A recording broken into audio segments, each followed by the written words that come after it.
Hello साथीहरू, नमस्ते सबैजनालाई है। आज फेरि म यहाँनिर गोटी जिरा बनाउँदैछु है।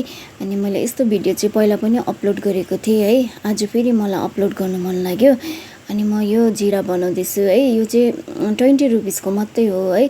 म चाहिँ यसरी बनाएर राख्छु, सजिलो हुन्छ है। यो चाहिँ खालि 20 रुपिसको है।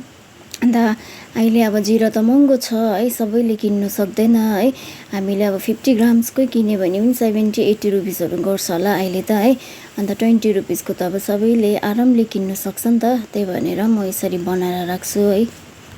कस्टमरलाई पनि सजिलो हुन्छ है, सेलरलाई पनि सजिलो हुन्छ यसरी बनाउँदा चाहिँ। म चाहिँ एकदम यो चाहिँ वेट गरेर नै बनाउँछु है, किनभने कसैलाई नोक्सान नहोस् भनेर होइन। कस्टमरलाई पनि नोक्सान नहोस्, सेलरलाई पनि नोक्सान नहोस् बनाएर राखिदिन्छु है। एकदमै सजिलो हुन्छ सबैजनालाई।